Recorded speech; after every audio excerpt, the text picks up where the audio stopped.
বাংলায় কোনো মহিলা মুখ্যমন্ত্রী হচ্ছে না। যে মুর্শিদাবাদে 21 সেখানে 21 বোধহয় 20 সেখানে সেটাও হচ্ছে না। মালদা সেখানেও হচ্ছে না। ওকে চরকি নাচন নাচিয়ে দিয়েছে শুভেন্দু অধিকারী।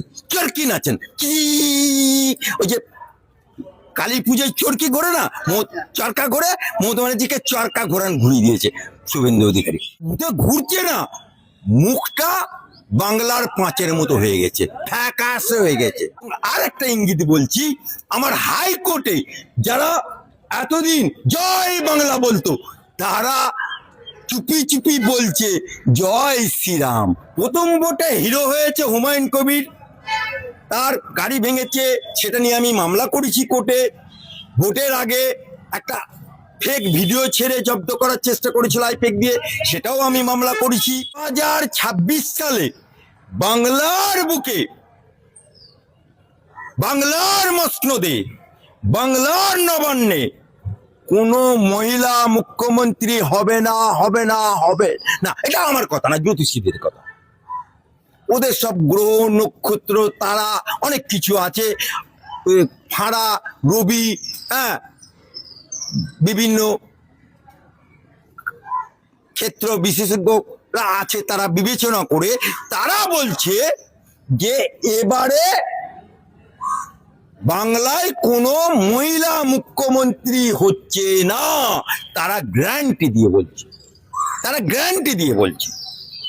আমি এরকম অনেক জ্যোতিষীর নাম করে বলতে পারি, যে জ্যোতিষীরা পরিষ্কার তাদের জ্যোতিষ বিদ্যার চর্চার মাধ্যমে বলছে বাংলায় আর কোনো মহিলা মুখ্যমন্ত্রী হবে না, হবে কে পুরুষ মুখ্যমন্ত্রী।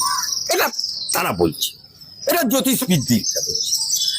আমি যেটুকু জানি যে ফার্স্ট ফেজে ভোট করেছে কে, ফার্স্ট ফেজে ভোট করেছে হুমায়ুন কবির, ফার্স্ট ফেজে ভোট করেছে অধীর রঞ্জন চৌধুরী, মিন্স কংগ্রেস, হুমায়ুন কবির মিন্স আমজনত উন্নয়ন পার্টি। যে বীরভূম, সেখানে 97% ভোট পড়ে, যেখানে 11টা তৃণমূল। এবারে সেই বীরভূমে 11টা তৃণমূল হচ্ছে না। যে মুর্শিদাবাদে 21 সেখানে 21 বোধহয় 20 সেখানে সেটাও হচ্ছে না। মালদা সেখানেও হচ্ছে না। তাহলে ভোট এবারে সেখানে হয়েছে হুমায়ুন কবির, অধীর রঞ্জন চৌধুরী ভার্সেস জয় শ্রীরাম লড়েছে। মমতা ওখানে ফ্যাক্টরেই পৌঁছাতে পারেনি।